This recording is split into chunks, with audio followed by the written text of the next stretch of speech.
मैं doctor R P Diwakar, director बिंदु diagnostics private limited, आप सभी का हार्दिक अभिनंदन करता हूं।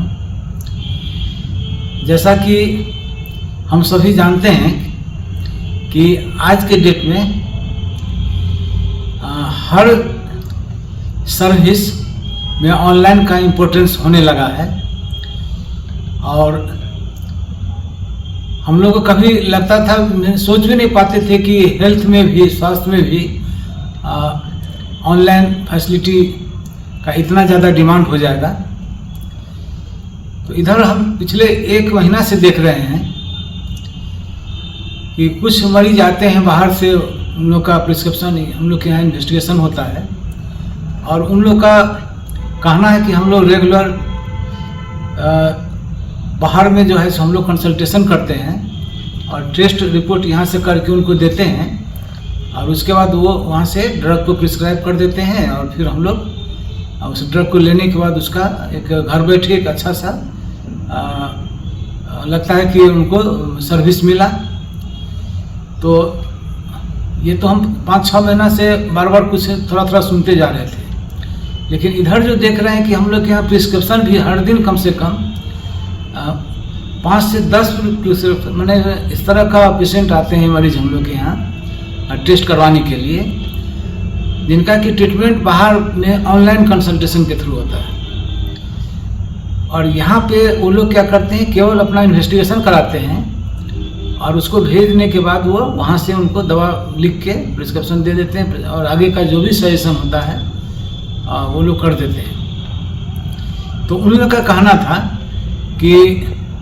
मतलब आप लोग को भी करना चाहिए कि एक ऑनलाइन ओपीडी मतलब उसको शुरू करें। तो हमको सुन के भी थोड़ा अटपटा लगा कि ऑनलाइन ओपीडी क्या होता है। तो एक बहुत ही पढ़े लिखे थे और उनका बैकग्राउंड भी मेडिकल से ही था और वो मेरे हर एक क्वारी को हम उसको मैंने क्रॉस कर रहे थे और उनका कहना था हर एक मेरे बात को ही क्रॉस कर रहे थे, लॉजिकली क्रॉस कर रहे थे। तो उनका कहना था कि देखिए आज के डेट में जो क्रोनिक डिजीजेज मतलब उस तरह का बीमारी जो कि पेशेंट को बार बार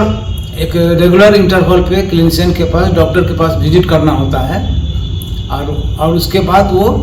अपना ट्रीटमेंट लेते रहते हैं, जिसमें उनका कहना था कि आप ब्लड प्रेशर के पेशेंट एक बार हो गए तो लाइफ टाइम उनको एक फॉलोअप करना ही पड़ता है, उनको कंसल्टेशन लेना ही होता है, बीच में ड्रग का मॉनिटरिंग कंसल्टेशन के बाद होता ही रहता है। अब किडनी के बारे ये डायबिटीज़ के बारे में बोले कि डायबिटीज़ को आप देख लीजिए कितना इंसिडेंस हो रहा है। बोले हाँ, ये तो हम भी देख रहे हैं कि कभी हम लोग का टाइप 1 6 महीना में कभी एक पेशेंट मिलते थे और अभी हम लोग वीकली देख रहे हैं, हर एक एज ग्रुप को हो रहा है डायबिटीज़। तो उनका बोलना था कि ये डायबिटीज़ जो हो रहा है इनका कॉम्प्लिकेशन होने के बाद जो मरीज होते हैं तो उनको तो फॉलोअप करना ही पड़ेगा कहीं ना कहीं। तो जो इस तरह का मरीज होते हैं तो वो अगर बाहर जाते हैं ट्रीटमेंट कराने के लिए, एक बार फिजिकली जाएंगे। फिजिकली जाने के बाद वहाँ पर क्या होता है कि उनका वाइटल्स लिया जाता है। वाइटल्स मतलब उनका बीपी, उनका हिस्ट्री लिया जाएगा, उनका जो पल्स रेट हुआ, हाइट वेट हुआ, तो इससे BMI वगैरह सब हुआ, तो ये सब वहाँ पर भी लिया जाएगा। बोला ये तो आप अपने क्लिनिक पर यहाँ भी ले सकते हैं मरीजों को। और ये सब लेने के बाद और उनका कहना था कि एक OPD का एक आता है, सॉफ्टवेयर भी आता है, वही हमको गाइड किए कि इस OPD सॉफ्टवेयर से मरीज अपना किसी भी समय किन्हीं भी डॉक्टर से, उनके जो चॉइस का डॉक्टर होंगे उनसे, या आप लोग लिस्ट में रखिए जो एक अच्छा जिनका रिव्यू है वो लोग आपको बहुत लोग मिल जाएंगे। लोग चाहते हैं कि ऑनलाइन मरीजों का डिमांड है कंसल्टेशन का, तो उसके लिए भी फील्ड भी तैयार है। बहुत अच्छे लोग पढ़ के आते हैं, चाहते हैं रिलैक्स वे में कम्युनिकेशन अच्छा से करके कंसल्टेशन भी करते हैं। और उनका कहना था कि अगर ऑनलाइन कंसल्टेशन अच्छा नहीं होता तो फिर इसका ट्रेंड क्यों बढ़ते जा रहा है। तो हमको भी लगा कि नहीं, उनके बात में कुछ दम है। उनका कहना था कि जितना भी OPD कंसल्टेशन या कोई भी क्रोनिक डिजीज है, ये पता चल गया कि इनको ब्लड शुगर हो गया, हाइपरटेंशन हो गया,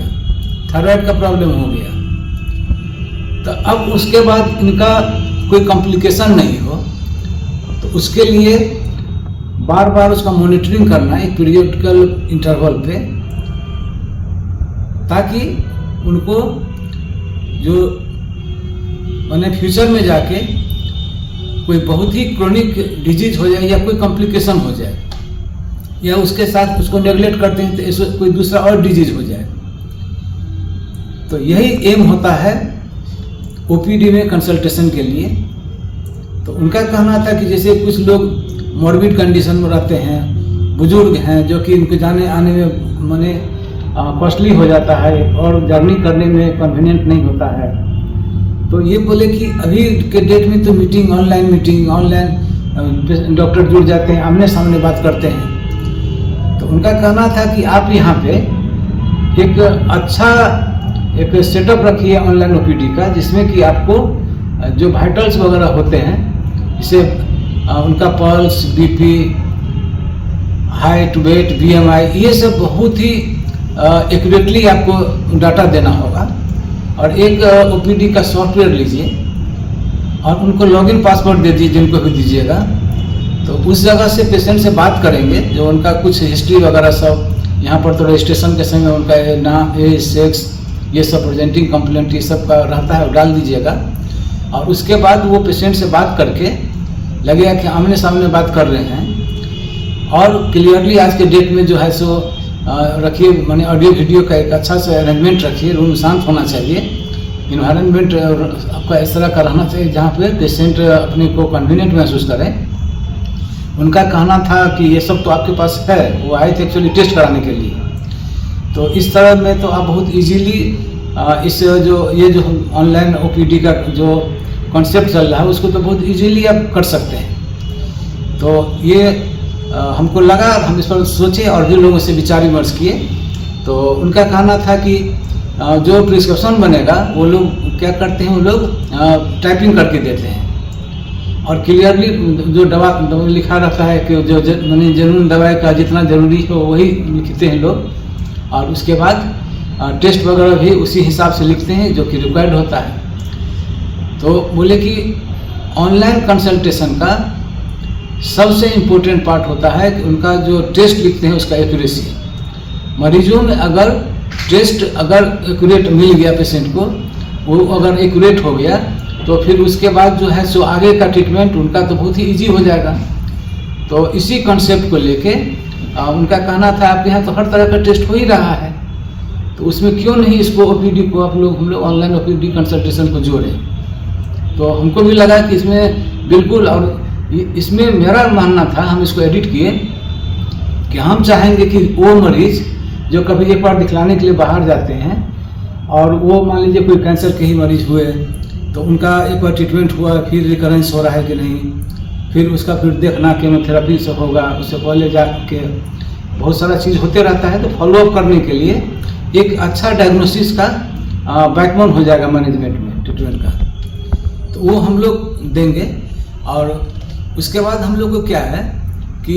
हम लोग इंसिस्ट नहीं करेंगे कि आपको टेस्ट यहीं करवाना है। उनका भी कहना था, और वो बोले चाहे नहीं बोले, हम बोले कि इसमें पेशेंट को ये मरवारिंग नहीं हो कि टेस्ट यहाँ करवावे और उसमें कोई सब कुछ लगे, थोड़ा सा स्मेल टाइप का लगे कुछ उनका लस्ट है। तो यहाँ पर ऑनलाइन कंसल्टेशन होगा, हम लोग अपना जो हम लोग का रहेगा सॉफ्टवेयर, वहाँ से उनको लॉगिन पासवर्ड दे देंगे। पेशेंट को देखते हुए समझते हुए जो वहाँ जाके करेंगे, यहाँ पर मैंने एक अच्छे से वातावरण में आके यहाँ बैठे बैठे कर लेंगे।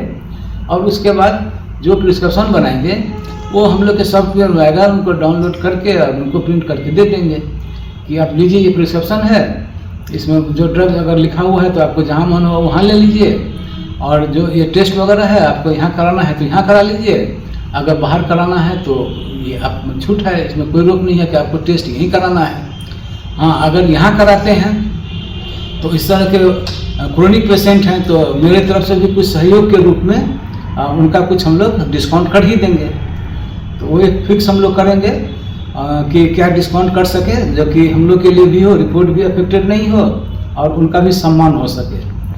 तो हम लोग इसको लेके चले हैं, और ये हम लोग का मुख्य मोटिव यही है कि कि जो लोग बुजुर्ग हैं, क्रोनिक पेशेंट हैं और उनको मतलब जो बार बार बाहर जाना पड़ रहा है, और वहाँ भी जाने के बाद उन लोग का कहना रहता है कि हमको बहुत टाइम लग जाता है वहाँ पे रिपोर्टिंग भी कभी कभी। ऐसा नहीं है कि बाहर में सब लोग हैं तो बहुत ही अच्छा रिपोर्ट होगा। तो रिपोर्ट के लिए तो हम लोग का NABL लैब है और हम लोग प्रयासरत रहते ही हैं कि रिपोर्ट एक्यूरेट हो। और कुछ लोग जाते हैं यहाँ से, पेशेंट का ही ये रिमार्क रहता है कि यहाँ से टेस्ट करा के जाते हैं तो वो लोग बोलते हैं जो कि उनके क्लिनिशियन रहते हैं कि नहीं ये NABL लैब है, आप वहीं से करा के आइए। तो बहुत सारे ऐसे पेशेंट मेरे हैं जो 5-7 साल से जुड़े हुए हैं और रेगुलर हम लोग के यहाँ अपना यहाँ पर ये डायग्नोसिस करवाए और उसके बाद ऑनलाइन कंसल्टेशन, कोई बच्चे लोग बाहर में हैं इस तरह से तो वो लोग करा लेते हैं और उनका एक अच्छा आउटकम होता है। तो हम सोचे कि इस बात को लेके चलें और अल्टीमेटली मेरा एम है कि ये मरीजों के लिए ये बिल्कुल लाभदायक होगा। और जब उनके लिए कोई चीज़ लाभदायक हो जाता है तो फिर हम उसको करने में थोड़ा भी नहीं हिचकिचाते हैं। तो इस वीडियो के माध्यम से हम बोलना चाहेंगे कि इसी महीना के अंत तक में हम लोगों का एक ऑनलाइन OPD ये कंसल्टेशन का चैम्बर शुरू होगा, एक यूनिट शुरू होगा और जिनको अच्छा लगे वो इसका लाभ उठाएंगे। और इसमें क्या निगेटिव होगा क्या पॉजिटिव होगा, तो अगर जो भी निगेटिव होगा हम लोग कोशिश निरंतर उसको अपडेट करेंगे। लेकिन हम लोग का जैसा कि शुरू से जानते हैं कि मुख्य हम लोग का केवल और केवल एक ही उद्देश्य रहता है कि मरीजों को कैसे हम बेहतर से बेहतर सुविधा उपलब्ध करा सकें समय के मुताबिक। तो हम लोग जिस युग में जी रहे हैं, कुछ लोग का डिसीजन जेनजी लोग का भी होता है, उन लोग का भी फोन आता है कि उन लोग का भी कहना होता है कि सर ये तो बाहर में ऐसे हो रहा है, ऑनलाइन हो रहा है, आप लोग भी कराइए इस तरह का। तो हम लोग तो इस जनरेशन में से आए हैं जहाँ पर कि हम लोगों को गुल्ली डंडा ही खेलते थे और बाकी जाके पार्टी जो होता था, हैप्पी न्यू ईयर वाला पार्टी होता था तो उसमें कहीं पर किसी के यहाँ से कुछ चोरी वोरी करके ही भोज भात हम लोग करते थे, डांट भी खाते थे। तो एक वो जनरेशन था। अभी तो 5 स्टार में सब लोग ऑनलाइन सब मिल के क्या क्या सब हो रहा है वो तो कुछ बोलना नहीं पड़ेगा। तो हमको लगा और सब लोग टीम में भी बात किए कि देखो इस तरह की बात है, इसमें क्या मरीजों के लिए ये लाभदायक होगा। तो सबका कहना था कि नहीं ये समय का डिमांड है, इसीलिए हम लोगों को इसको करना चाहिए। तो मैंने इसी बात के साथ आप लोगों को धन्यवाद देते हुए मैं अपनी बातों पे विराम करता हूँ। धन्यवाद।